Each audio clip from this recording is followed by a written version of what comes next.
What's good, Skins fans? So, of course, everybody has heard the news now that we've been allegedly trying to trade Josh Docston. They said that it's been going on for the past 2 seasons. Reported by JP Finlay, reported by Ben Standing of the Athletic.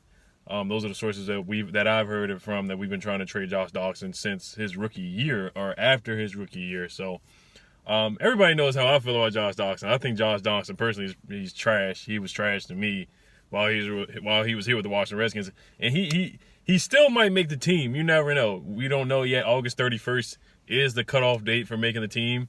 Right now they want to trade him before nobody else wants to trade for him. I don't think we're gonna get anything back from him, honestly. Maybe at best a 7th-round pick.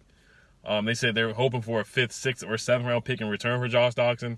I highly, highly doubt we get anything like that in return for Josh Docston. Now, I will say, a lot of people have said that if he was on a different team, he'd be really, really good. And he has the tools. He has the physical tools, the athletic tools. He has all the talent in the world. The guy he's probably the most talented receiver on the team. You know, you could argue that. I mean, Cam Sims might be more talented than Josh Docston. But, from height and just a little bit of speed and just his athleticism, I mean, I think he has like a 40-inch vertical or something like that. He has bounce, probably could windmill dunk a basketball for real. He could probably do all that. But he's just been a bust since he's been here. Like I said, if he played with Drew Brees, maybe he would have been a little bit better. Of course, everybody's going to talk about Michael Thomas, the guy that we could have drafted instead of drafting Michael Thomas out of Ohio State, who plays for the Saints right now, instead of drafting Josh Docston. Now, I don't even like to talk about Josh Docston because he really pisses me off. I have a trash can in my house. It's dedicated to Josh Docston. I know you guys have seen it before in my man cave. That trash can I named the trash can Josh Docston because he's been so awful. But, we look down the line. His rookie year, he had the torn Achilles, 1 catch for like 30 yards, tore his Achilles on the same play against Dallas.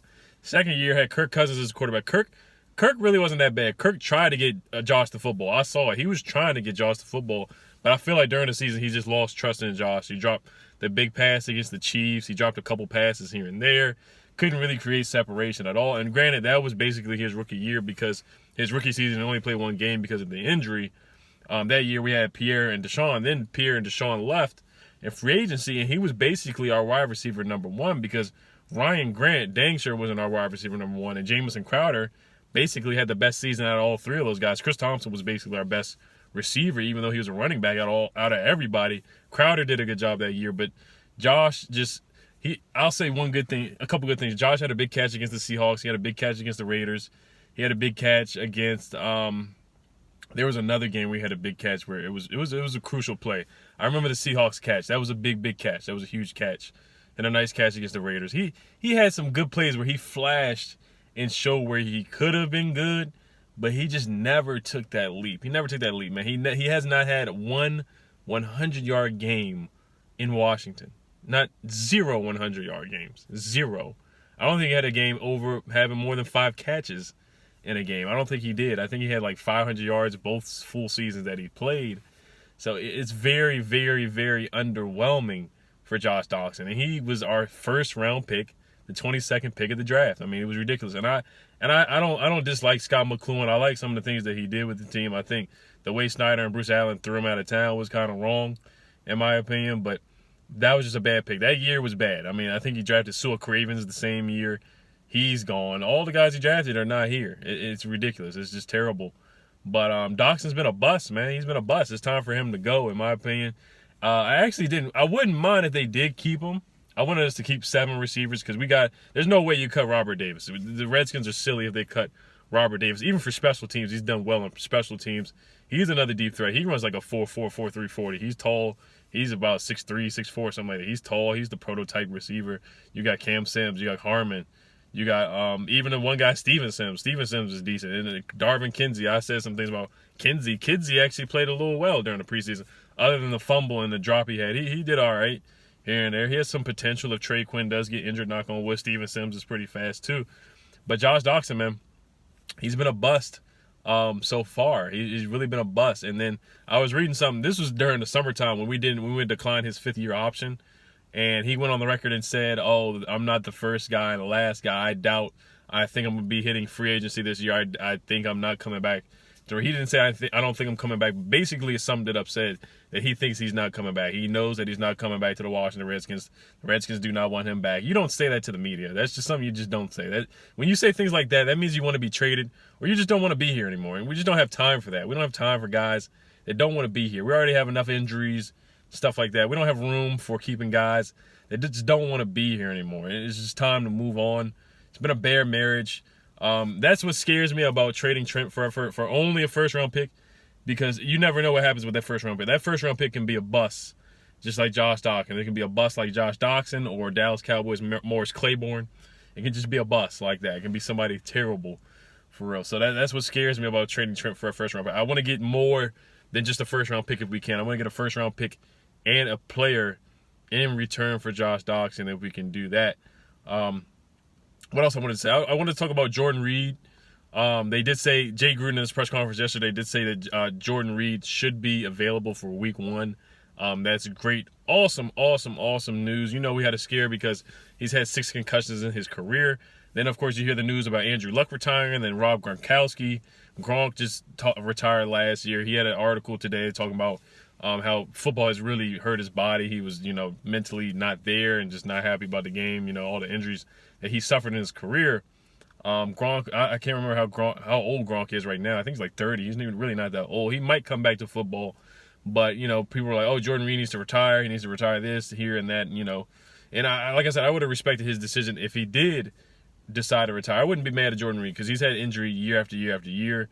And, if it keeps happening, then, unfortunately, the Redskins, we need to move on and find another tight end that we can really rely on. And I think Jordan Reed's really, really talented. I think I want to give him a couple more chances, really one more chance. But after that, man, if he gets a big injury again, then it might be time to really seriously hang it up just for his health and his mental health, for real, seriously. But, yeah, Josh Docston, man, let me know what y'all think, man. If this is true that we are going to trade or release him, it's yet to be seen yet, but there are reports that they are shopping him around, just kind of like Laquan Treadwell for the Vikings. People saying we should just trade for Laquan Treadwell. I've seen him play Laquan Treadwell. He might be even worse than Josh Docston, actually. He really might be worse. I've seen Laquan Treadwell play. He brings nothing to the table at all. But things like this, you just need a new scenery sometimes. And, Brashad Perriman for the Ravens, he was cut. He was a first-round pick for the Ravens, I think in 2015. He got cut. Then he went to the Browns. He actually played well for the Browns with Baker Mayfield. He played very, very well last year, or played way better than what he did with the Ravens. So, Josh Docston, he just might go to another team and play better. And then, of course, I heard about Mo Harris. Mo Harris just got cut by the Patriots. He's available. I wouldn't get him because I was never really on the Mo Harris hype train. I really never was. I think Mo Harris is a solid player, but I was really never on a hype train. That one-handed catch he made, it was nice, but he never really did anything really special for the Washington Redskins. He never really did. He wasn't able to really create separation either and get nice catches really like that, honestly, to be honest with you. So, or we just didn't utilize him right. Sometimes we just don't utilize guys right. It's all a mixture with Josh Docston. I think some of it is that he was trash. At the same time, we didn't really use him right, the coaching, and then the quarterback situation with Mark Sanchez, the quarterback, Josh Johnson, the quarterback, and then, we started with Alex Smith, who only threw the ball, check down Alex Smith, who only threw the ball down 5 yards per pass, really. So, I mean, it's just a mixture of things, but it's time to move on. We have better guys coming up. Terry McLaurin looks really good. Trey Quinn, Paul Richardson, if healthy. Calvin Harmon has a lot of potential. Who else? Like I said, it's Robert Davis, even Steven Sims if he makes the team, Kidsey. There's a lot of guys that have potential and we can leave more room on the roster for. So, somebody might get cut in these next coming days too. I heard Kenny Stills from the Dolphins might get cut. That's a possible pickup, but I think we're good with our wide receivers. We don't have a wide receiver number 1, but I like the guys that we have right now. I think those guys have a lot of potential. Cam Sims, I was thinking about him today too, man. He's an undrafted free agent that really came this far. I think he can be a big story. I think he can be almost like an Adam Thielen. Adam Thielen was undrafted for the Vikings. And look at him. He's an all-pro wide receiver right now. Who knows? If somebody can get in the football, it looks like Dwayne can really throw the ball downfield.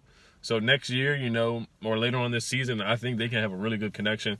Terry McLaurin. I love the young receivers that we have. We don't have a proven wide receiver yet, but we just got to give these guys some time and see what they do from here. So let me know what y'all think, man. Josh Docston, his days are numbered in D.C. Whether they do keep him or not, he's probably not going to be here next season in 2020. So let me know what y'all think, man. Hell to them Skins.